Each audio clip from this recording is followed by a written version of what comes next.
character of the wise virgin, the character of the foolish virgin is separate. We understand that. One is ready, one is not ready.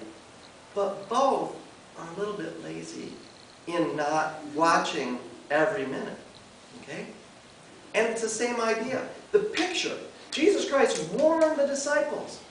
Watch, because you don't know which hour Jesus Christ comes in the clouds, right? The warning was given to who? Gentile people? All people generally, right? The warning was given. Okay, but the warning was given many times, starting in chapter 7.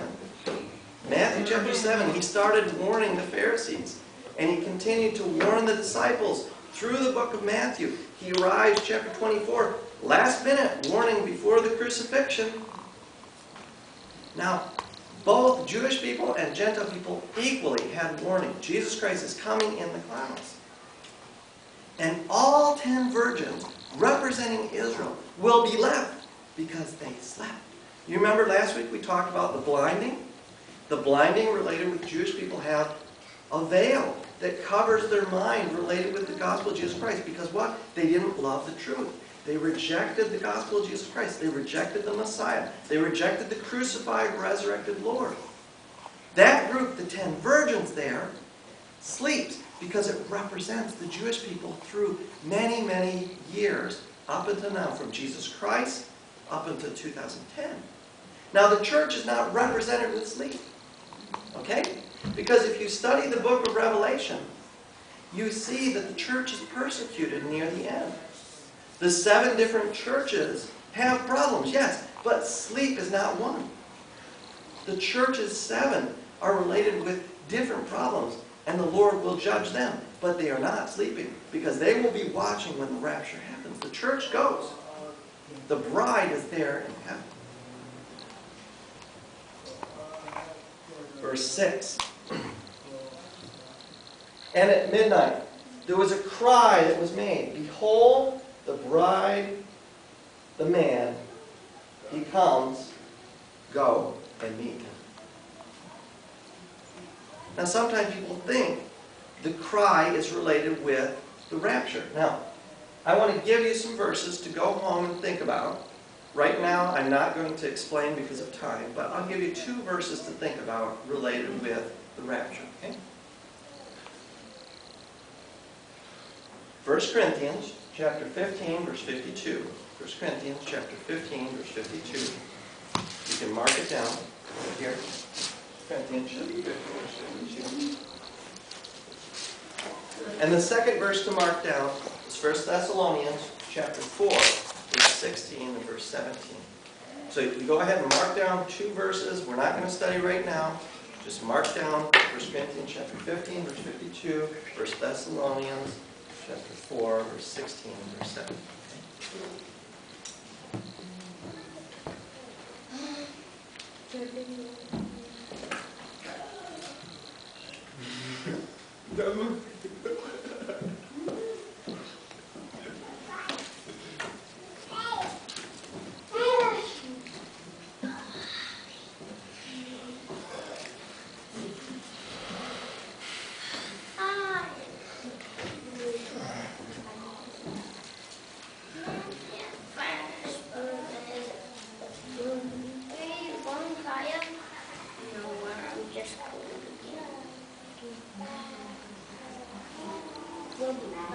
That's the verses here.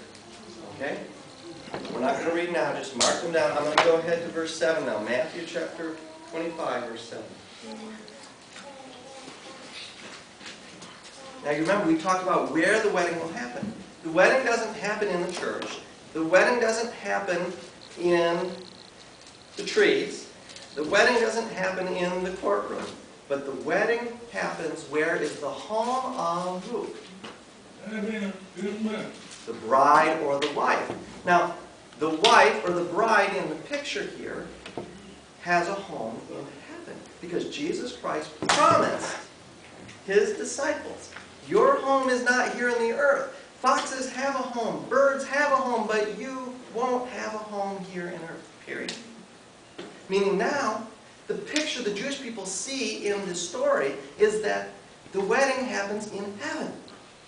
Okay? So the church is raptured. The wedding feast happens in heaven there. And what happens simultaneously here is that the Jewish people are going to struggle now related with the 7 years. And part will believe, and part of the people won't believe, related with the tribulation.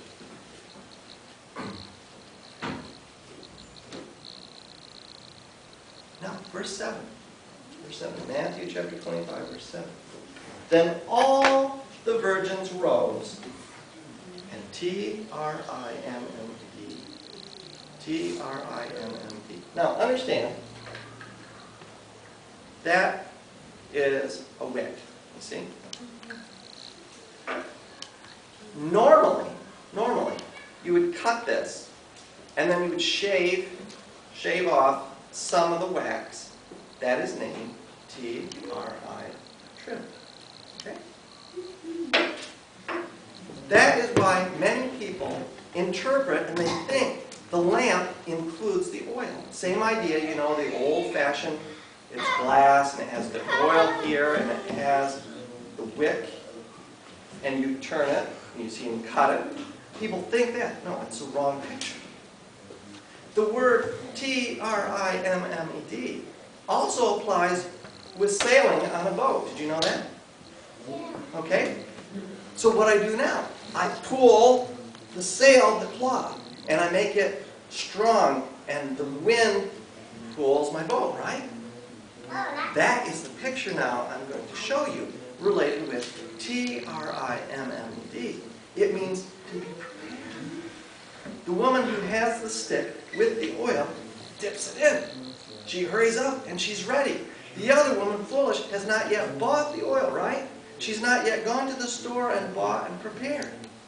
So she negotiates and she wastes time talking. I want your oil. Do you mind borrow? Do you mind I'll buy from you? And the woman says, no, it's not possible. You can't do that. Jesus Christ has the oil, not me. I have mine that was given for me, not for you. You must yourself. The woman who is foolish goes ahead and wastes more time. Talk, beg, cry, try to flatter, try to steal, whatever that. But she has time now. She's wasting the time now. She needs to run to the store. But now at the last minute, she sees she won't sell, she won't borrow, nothing. I can't convince her. I can't steal it. I can't kill her. There's nothing that happens. She leaves, and she misses the coming of Jesus Christ. That is the picture. And that is why you ask me about the wicked person. The wicked person is not doing God's will. The wicked person is always talking. I love the Lord. I'm looking for the Lord. And talk. Okay?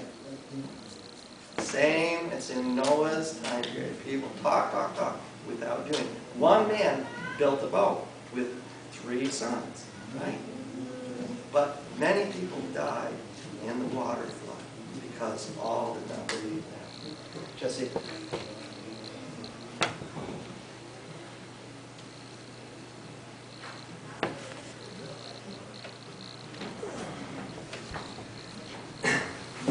Now, understand verse 7.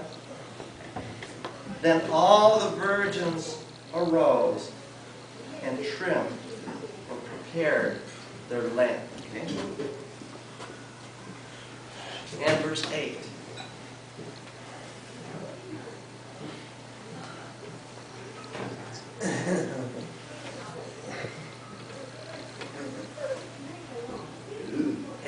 I want to hold for a minute, okay, and give you an example.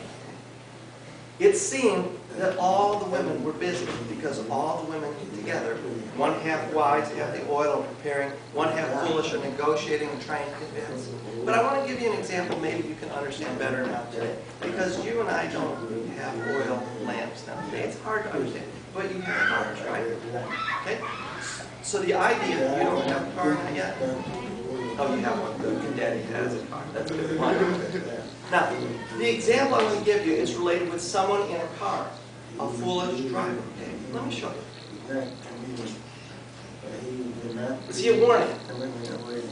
Next exit is